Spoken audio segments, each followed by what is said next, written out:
কারো যদি আসরের সালাত ছুটে যায় তাহলে নবী সাল্লাল্লাহু আলাইহি ওয়াসাল্লাম বলছেন ওর পরিবার পরিজন এবং মাল সম্পদ যেন সব ধ্বংস হয়ে গেল। কতবার গুরুত্ব! শুধু আসরের সালাত ছুটে যায় কারো, তাহলে পরিবার পরিজন ধন সম্পদ ধ্বংস হয়ে গেলে যা ক্ষতি, আসরের সালাত ছুটে গেলে সেটা ক্ষতি। এই এক ওয়াক্ত নামাজ ছুটে গেলে এই ক্ষতি। আর আমাদের তো 5 ওয়াক্ত নামাজ ছুটে যাচ্ছে। জোহরও তো পড়ছে না কেউ, আসরও পড়ছে না, মাগরিবও পড়ছে না, এশাও পড়ছে না, ফজরও পড়ছে না, কেউ কোনো ওয়াক্তেই পড়ে না, শুধু জুমার দিনে পড়ছে, মানে এক ওয়াক্ত। তাহলে ওর কিছু বাকি আছে ধ্বংস হতে? যদি আসরের সালাত ছুটে যায় তো আমাদের নবী সাল্লাল্লাহু আলাইহি ওয়াসাল্লাম বলছেন যে তার মাল সম্পদ পরিবার পরিজন সব ধ্বংস হয়ে গেল। সুতরাং এই আসর সালাতের খুবই গুরুত্বপূর্ণ। শুধু আসর না, প্রত্যেক সালাতে আপনাকে আদায় করতে হবে। আলহামদুলিল্লাহ ওয়াহদা ওয়াসসালাতু ওয়াসসালামু আলা মাল্লা নাবিয়্যা বা'দা আম্মা বাদ ফাকাল আল্লাহু তাআলা ফি কুরআনিল মাজিদ ওয়াল ফুরকানিল হামিদ ফাআউযু বিল্লাহি মিনাশ শাইতানির রাজিম ইন্নাদ দীনা ইনদাল্লাহিল ইসলাম। আল আয়া। প্রশংসা মহান রাব্বুল আলামিনের জন্য, শত কোটি দরুদ ও সালাম বর্ষিত হোক আল্লাহ রাসূলের উপর সাল্লাল্লাহু আলাইহি ওয়াসাল্লাম। সম্মানিত উপস্থিতি, আমি আপনাদের সামনে সূরা আল ইমরানের 19 নম্বর আয়াতের কিছু অংশ তেলাওয়াত করেছি। উক্ত আয়াতকে সামনে রেখে আজকে পবিত্র জুমার খুতবা দেওয়ার চেষ্টা করব ইনশাআল্লাহ। ওয়ামা তৌফিকি ইল্লা বিল্লাহ আলাইহি তাওয়াক্কালতু ওয়া ইলাইহি উনীব। রব্বি ইশরাহ লি সাদরি ওয়া ইয়াসসির লি আমরি ওয়াহলুল উকদাতাম মিন লিসানি ইয়াফকাহু কাওলি। সম্মানিত উপস্থিতি, আজকে যে বিষয়টা আলোচনা করব আমি সেটা হলো কি, জোহরের সময় হতে মাগরিব পর্যন্ত আমরা এই সময়টাকে কিভাবে কাটাবো। জোহর সালাতকে প্রথম সালাত বলা হয়, কারণ 5 ওয়াক্ত সালাত ফরজ হওয়ার পর সর্বপ্রথম রাসূলুল্লাহ সাল্লাল্লাহু আলাইহি ওয়াসাল্লাম জোহরের সালাত আদায় করেছিলেন। এই জন্য জোহরের সালাতকে প্রথম সালাত বলা হয়। এটি পাবেন আপনি সহিহ বুখারীর 547 নম্বর হাদিসের ব্যাখ্যায় ফতুল বারীতে। দুপুরের সময় সাধারণত মানুষ বিভিন্ন কাজে চরম ব্যস্ততায় থাকে, তাই অনেকেই জোহরের সালাত সঠিক সময়ে জামাতে আদায় করতে পারে না। কিন্তু প্রকৃত ইমানদার মুসল্লি যারা, প্রকৃত ইমানদার মুসল্লি যেই অবস্থানে থাকেন না কেন, সমস্ত কাজ ছেড়ে দিয়ে জোহরের সালাত জামাতে আদায় করবে। এ সম্পর্কে আল্লাহ সুবহানাহু ওয়া তাআলা বলছেন সূরা নূরের 37 নম্বর আয়াত দেখবেন খুলে। আল্লাহ তাআলা বলছেন কিছু ব্যক্তি এমন আছে যাদেরকে ব্যবসা বাণিজ্য ও বেচাকেনা বিরত করতে পারে না আল্লাহর জিকির থেকে, সালাত কায়েম করা এবং যাকাত আদায় করা থেকে, কারণ তারা ভয় করে সেই দিনকে যেদিন হৃদয়সমূহ ও চক্ষুসমূহ আন্দোলিত হবে, অর্থাৎ কিয়ামতের যে ভয়াবহ দিন, সেই দিনটাকে তারা ভয় করে। এই জন্যই যারা প্রকৃত ইমানদার হবে তাদেরকে তাদের ব্যবসা বাণিজ্য, তাদের বেচা কেনা আল্লাহর জিকির থেকে, সালাত কায়েম থেকে, যাকাত আদায় করা থেকে বিরত রাখতে পারবে না। যদি প্রকৃত ইমানদার হয় কোনো মতেই পারবে না। ও ছুটে চলে আসবে মসজিদে, মসজিদে আসতে পারবে না, কাজ ছেড়ে দিয়ে হয়তো দোকানেই বসে পড়ে নিবি। এদিকে আজান হয়ে যাচ্ছে, ব্যবসা আমার চলতে আছে, টাইম শেষ, বাড়িতে গিয়ে কোনো মতো পরে লাস্টে পরে নেবো, কাজা করে নেবো। ও নিয়োগ করে আগে করেছে, কাজা করে নেবো। কিন্তু যে প্রকৃত মুসলিম হবে, ইমানদার হবে, তার কিন্তু এইটা আসবে না। কারণ ও কি, ও সবসময় অন্তর কি, ওর একটা ভীতি সঞ্চার করছে। কিন্তু যারা প্রবৃত্তির অনুসরণ করে দুনিয়ার জীবনের সুখ স্বাচ্ছন্দ্যের পিছনে ছুটে চলেছে এবং তারা সালাতের সময়ের গুরুত্ব দেয় না, তাদের সম্পর্কে মহান আল্লাহ তাআলা বলছেন সূরা মরিয়মের 59 নম্বর আয়াতে। আল্লাহ তাআলা বলেন, তারপর তাদের পরে এলো এমন একটি দল যারা সালাতকে বাদ দিল এবং কামনা ও লালসার অনুসরণ করলো, সেজন্য তারা অচিরেই দেখতে পাবে বঞ্চনা। তাহলে এক শ্রেণীর মানুষ হবে যারা প্রবৃত্তির তাড়নায়, দুনিয়ার লোভে তারা নিজের সালাতকে বাদ দিয়ে দিবে এবং এরা কিন্তু অচিরেই তাদের বঞ্চনা দেখতে পাবে। যাই হোক, অনেকের ধারণা যে দুপুরে গোসল না করে জোহরের সালাত আদায় করা যাবে না, এই জন্যই তারা কি করে, কাজ করতে করতে সময়টাকে নষ্ট করে দেয়। এই ধারণা ঠিক নয়। তাই গোসল করতে গিয়ে জোহরের সালাত জামাতে তারা আদায় করতে পারে না। এটা একটা অমূলক ধারণা। ওর গোসল ফরজ না থাকলে, যদি শরীর পাক থাকে, তাহলে আপনি গোসল না করেও জোহরের সালাত আদায় করে নেবেন। আর যদি গোসল ফরজ হয়ে যায়, তাহলে আপনাকে গোসল করতে হবে। জোহরের সালাতের সময় কখন কখন পড়বেন আপনি? দেখেন, জোহরের সালাত আমাদের সময় হওয়ার পরে প্রায় 1 থেকে 1.5 ঘন্টা পরে আজান হয়। সুতরাং আপনি আজানের অপেক্ষা থাকবেন না। যদি কর্মক্ষেত্রে থাকেন, যে কোনো সার্ভিসে, চাকরিতে, বা কোনো জন দিচ্ছেন, লেবারিগিরি করছেন, তাহলে আপনি ওই আজানের অপেক্ষায় থাকবেন না, ঠিক না? আপনি জোহর সালাত আদায় করে নেবেন। সময়টা কখন হবে? সূর্য পশ্চিম দিকে ঢললেই জোহর শুরু হয়ে যাবে। সূর্য যখন পশ্চিম দিকে ঢলে যাবে, জোহর শুরু হয়ে যাবে। আর কোনো বস্তুর ছায়া তার সমপরিমাণ যখন হয়ে যাবে, তখন জোহরের টাইম শেষ। এই ব্যাপারে হাদিসটা পাবেন সহিহ মুসলিমের 1275 নম্বর হাদিস, আবু দাউদের 583 নম্বর হাদিস। যদি হাদিসটি না পান, এখন বাংলা অ্যাপস বেরিয়ে গেছে হাদিসের। যাদের অ্যান্ড্রয়েড মোবাইল আছে, তারা হাদিসের অ্যাপস ডাউনলোড করে হাদিসগুলো দেখবেন, আমি যে নাম্বারগুলো বলছি। আর যদি না খুঁজে পান, তাহলে আমাকে ফোন করবেন, ইনশাআল্লাহ আমি আপনাকে হাদিসটা হোয়াটসঅ্যাপে পাঠিয়ে দেব। আর সালাত আউয়াল ওয়াক্তে আদায় করা সবচেয়ে বেশি উত্তম আমল। প্রথম ওয়াক্তে সূর্য পশ্চিম দিকে ঢলার সঙ্গে সঙ্গে সালাত আপনাকে আদায় করতে হবে, এটা হলো সবচেয়ে উত্তম। এই ব্যাপারে হাদিস পাবেন আবু দাউদের 426 নম্বর হাদিস, তিরমিজি 170 নম্বর হাদিস। তারপরে গরমের প্রচন্ড সময় যখন হবে, গ্রীষ্মের প্রচন্ড গরমের সময়, জোহর সালাত আউয়াল ওয়াক্তে আদায় না করে একটু দেরি করে আদায় করতে আল্লাহ রাসূল সাল্লাল্লাহু আলাইহি ওয়াসাল্লাম নির্দেশ দিয়েছেন, তবে শেষ ওয়াক্তে না, একটু দেরি করে। এই ব্যাপারে হাদিসটি আছে সহিহ বুখারী 533 থেকে 536 নম্বর হাদিসের মধ্যে পেয়ে যাবেন। কিন্তু বেশি দেরি করা যাবে না। জোহরের ফরজ সালাতের সংখ্যা 4 রাকাত, সহিহ বুখারী হাদিস নাম্বার 350। আর জোহরের সুন্নতে মুআক্কাদা হলো 6 রাকাত কিংবা 8 রাকাত। সুন্নতে মুআক্কাদা যেটা আপনাকে পড়তে হবে, অর্থাৎ নবী সাল্লাল্লাহু আলাইহি ওয়াসাল্লাম বিনা কোনো কারণে ছাড়তেন না। যদি 6 রাকাত সুন্নত পড়েন জোহরের, তাহলে ফরজের আগে 4 রাকাত আর ফরজের পরে 2 রাকাত, তাহলে 6 রাকাত হলো। এটাও হাদিসে আছে, সহিহ বুখারী হাদিস নাম্বার 1180, সহিহ মুসলিমেও আছে। আর যদি 8 রাকাত পড়েন জোহরের সুন্নতে মুআক্কাদা, 8 রাকাত পড়েন, তাহলে জোহরের আগে 4 রাকাত, পরে 4 রাকাত। পরে 4 রাকাতের হাদিসটি পাবেন সুনান তিরমিজির 428 নম্বর হাদিস। আন বাসা ইবনু আবু সুফিয়ান রাদিয়াল্লাহু আনহু থেকে বর্ণিত, তিনি বলছেন যে রাসূলুল্লাহ সাল্লাল্লাহু আলাইহি ওয়াসাল্লাম বলেছেন, মান হাফাজা আলা আরবাই রাকাআতিন ক্বাবলা যুহুরি ওয়া আরবাইন বা'দাহা হারামাহুল্লাহু আলান নার। নবী সাল্লাল্লাহু আলাইহি ওয়াসাল্লাম বলছেন, যে ব্যক্তি জোহরের ফরজের পূর্বে 4 রাকাত এবং পরে 4 রাকাত নামাজের হেফাজত করবে, আল্লাহ তাআলা তার জন্য জাহান্নামের আগুন হারাম করে দিবেন। আবার শুনেন, নবী সাল্লাল্লাহু আলাইহি ওয়াসাল্লাম বলছেন, মান হাফাজা আলা আরবাইন রাকাআতিন ক্বাবলা যুহুরি, যে ব্যক্তি জোহরের ফরজের আগে 4 রাকাত সুন্নত আদায় করবে, ও আরবাইন বাদাহা, এবং ফরজের পরে 4 রাকাত আদায় করবে, হারামাহুল্লাহু আলান নার, তার জন্য আল্লাহ তাআলা জাহান্নামের আগুনকে হারাম করে দিবেন।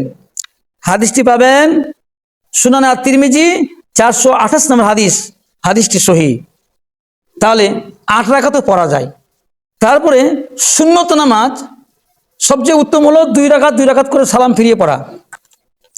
2 রাকাত করে সালাম ফেরালেন, 2 রাকাত পরে সালাম ফেরালেন, এভাবে পড়া যায়।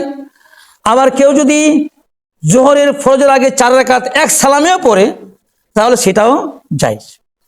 তবে উত্তম হলো 2 রাকাত করে আদায় করা। জোহরের সালাতের পরে দুপুরে খাওয়ার পরে কাইলুল্লাহ করা, এটা মুস্তাহাব, খুব ভালো জিনিস। কেউ যদি দুপুরবেলা জোহরের সালাত আদায় করে 10 থেকে 20 মিনিট বিশ্রাম নেই, হালকা করে ঘুম নেই, তাহলে এটা কি মুস্তাহাব আমল? এটা তো নেকি আছে। এই ব্যাপারে আপনারা হাদিস পাবেন, আল্লাহ রাসূল সাল্লাল্লাহু আলাইহি ওয়াসাল্লাম এবং তার সাহাবীগণ কাইলুল্লাহ করতেন। এটাকে কাইলুল্লাহ বলে, জোহরের নামাজ পড়ে খাওয়া দাওয়া করে কিছু বিশ্রাম নেওয়া, এটাকে কাইলুল্লাহ বলে আরবিতে। আমাদের দেশীয় ভাষায় বলে ভাত ঘুম, আর হাদিসের ভাষায় বলে কাইলুল্লাহ। আর ইউরোপে অনেক ভাষায় একে বলা হয় সিয়েস্তা, আর ইংরেজিতে বলা হয় পাওয়ার নেপ। এই ভাষাটার বিভিন্ন নাম আছে। দুপুরবেলা জোহরের নামাজের পরে কেউ যদি খাওয়া দাওয়ার পরে বিশ্রাম নেয়, হালকা ঘুম দেয়, তাহলে এটাকে আরবিতে বলে কাইলুল্লাহ। আনাস রাদিয়াল্লাহু আনহু থেকে বর্ণিত, তিনি বলেন, উম্মে সুলাইম রাসূলুল্লাহ সাল্লাল্লাহু আলাইহি ওয়াসাল্লামের জন্য চামড়ার বিছানা বিছিয়ে দিতেন এবং তিনি সেখানেই ওই চামড়ার বিছানার উপরে কাইলুল্লাহ করতেন। সহিহ বুখারী হাদিস নাম্বার 6281। আনাস ইবনে মালিক রাদিয়াল্লাহু আনহু হতে বর্ণিত, তিনি বলেন, আমরা প্রথম ওয়াক্তেই জুমার সালাতে যেতাম এবং জুমার পরে কাইলুল্লাহ করতাম, অর্থাৎ দুপুরে বিশ্রাম করতাম। সহিহ বুখারী হাদিস নাম্বার 905। সাহল ইবনে সাদ রাদিয়াল্লাহু আনহু থেকে বর্ণিত, তিনি বলেন, আমরা জুমার সালাত পড়ার পরেই দুপুরের আহার করতাম এবং কাইলুল্লাহ করতাম, আমরা বিশ্রাম করতাম। আবু দাউদ হাদিস নাম্বার 1086।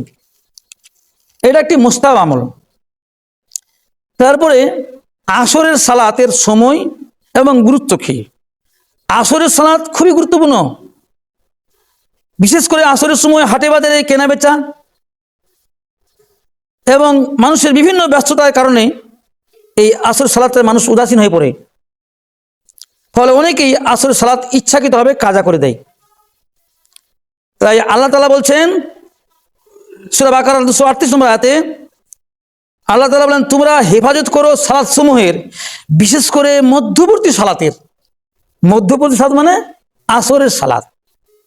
সালাতুল উস্তা বলতে এখানে আসরের সালাতকে বোঝানো হয়েছে। এই আসরের সালাত কেন এত গুরুত্বপূর্ণ? এই আসরের সালাতের আসরের সময় ফেরেশতাদের পালা বদল হয়। আসরের সময় ফেরেশতাদের কি হয়? পালা বদল হয়। একদল ফেরেশতা ফজরের সময় আসে, ওরা আবার আসরের সময় চলে যায়, আর একদল ফেরেশতা আসরের সময় আসে, ওরা আবার ফজরের সময় চলে যায়। আবু হুরায়রা রাদিয়াল্লাহু আনহু থেকে বর্ণিত, তিনি বলেন, আল্লাহ রাসূল সাল্লাল্লাহু আলাইহি ওয়াসাল্লাম বলেছেন, ফেরেশতাগণ পালা বদল করে তোমাদের মাঝে আগমন করেন, একদল দিনে একদল রাতে।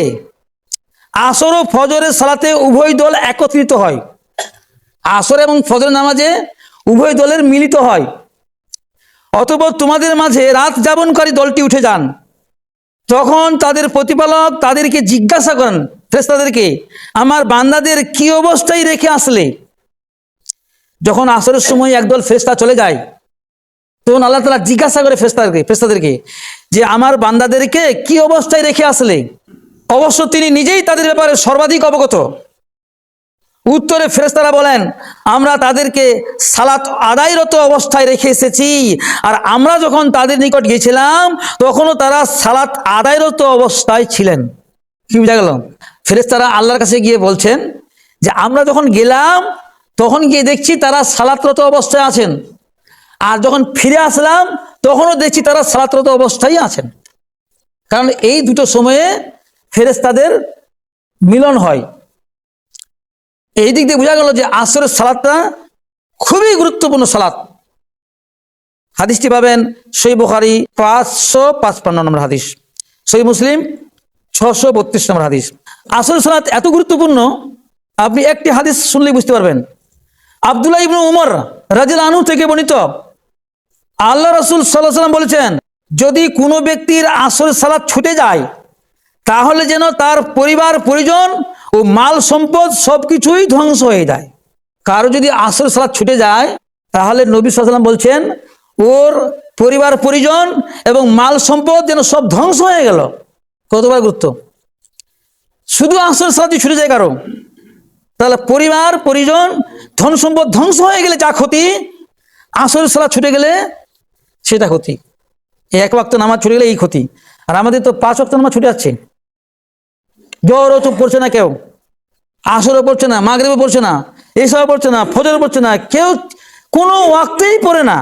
শুধু জুমার দিনে পড়ছে, মানে এক ওয়াক্ত, তাহলে ওর কিছু বাকি আছে ধ্বংস হতে?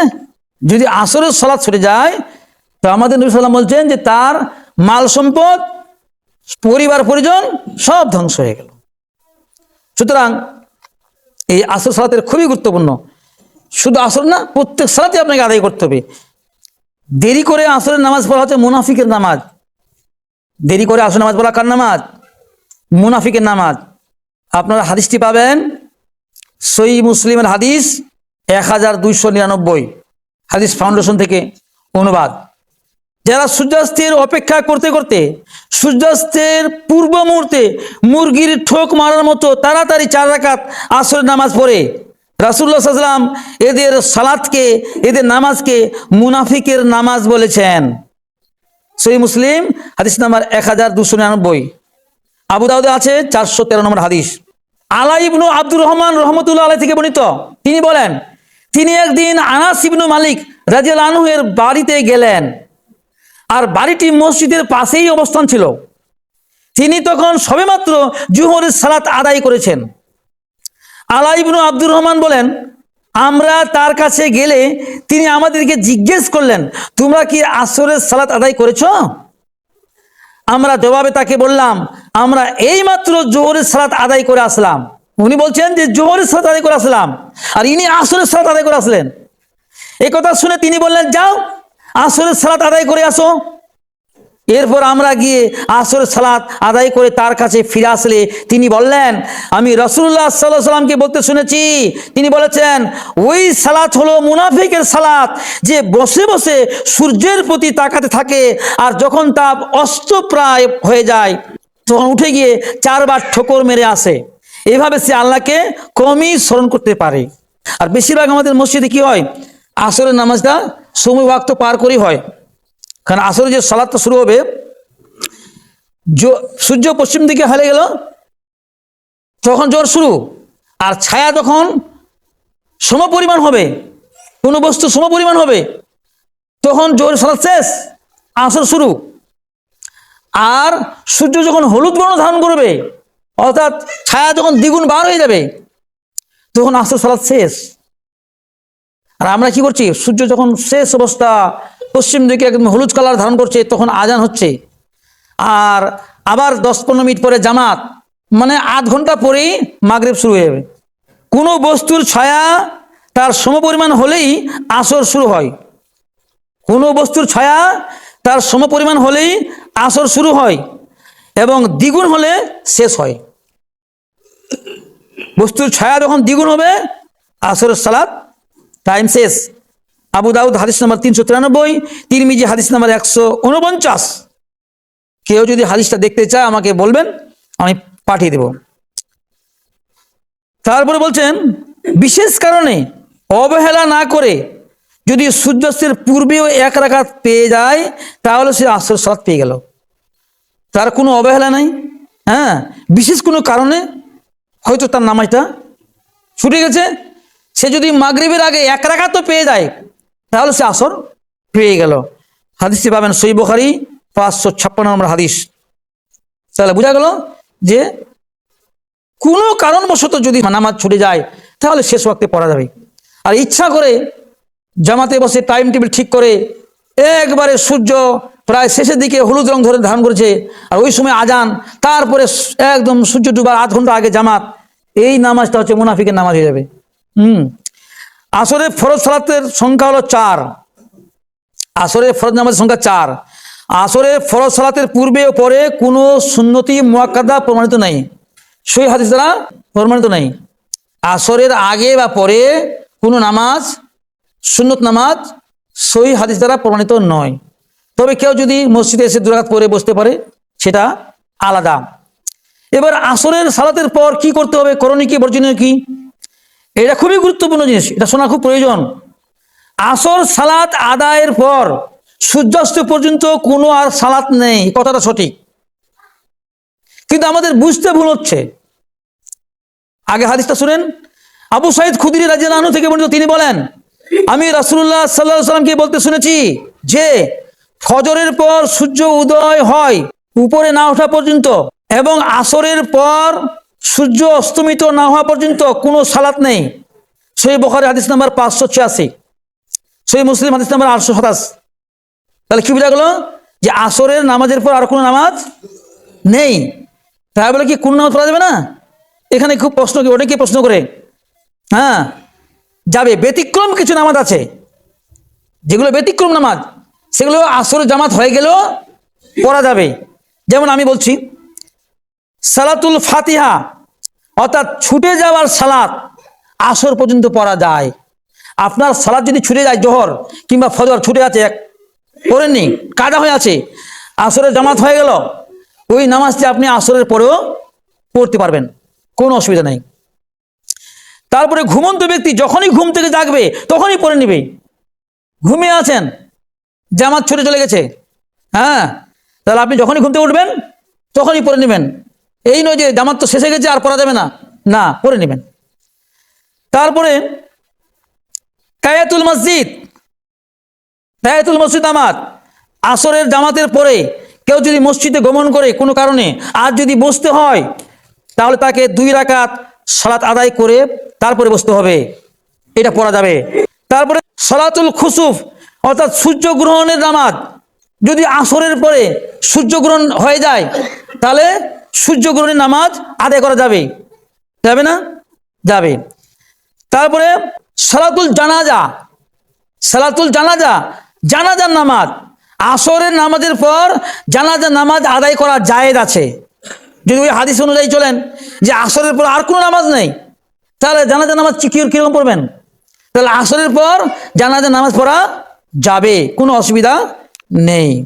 ফজরের জামাত চলছে, ওই মুহূর্তে কেউ যদি আসে তাহলে তাকে সুন্নত নামাজ আর পড়তে হবে না। ফরজ সালাত যখন শুরু হয়ে যাবে তখন আর কোনো নামাজ নেই, তাকে ফরজ আদায় করতে হবে। অনেকে আবার কি করে, সুন্নতটা তাড়াতাড়ি করে শুরু করে দেয়, তাড়াতাড়ি করে দৌড়াতে পড়ে নিয়ে আবার শেষের দিকে ফরজ আদায় করে। না, এভাবে পড়তে যাবেন না। যখন ফরজের ইকামত হয়ে যাবে আর কোনো সুন্নত নামাজ চলবে না। আপনি ফরজ নামাজ শেষ করে সূর্য ওঠার আগেও পড়তে পারবেন সুন্নত নামাজ 2 রাকাত, এর পিছনে হাদিস আছে, সহিহ হাদিস। আর কেউ যদি মনে করে আমি সূর্য ওঠার পরে পড়বো, তাহলে সেটাও হাদিস আছে, সহিহ হাদিস, কোনো অসুবিধা নেই, আপনার যেটা সুবিধা। যাই হোক, আল্লাহ তাআলা আমাদের পরিপূর্ণভাবে দিনের পর চলার তৌফিক দান করুক, আল্লাহুম্মা আমিন। আল্লাহ তাআলা আমাদের সঠিক সময়ে 5 ওয়াক্ত সালাত আদায় করার তৌফিক দিক, আল্লাহুম্মা আমিন।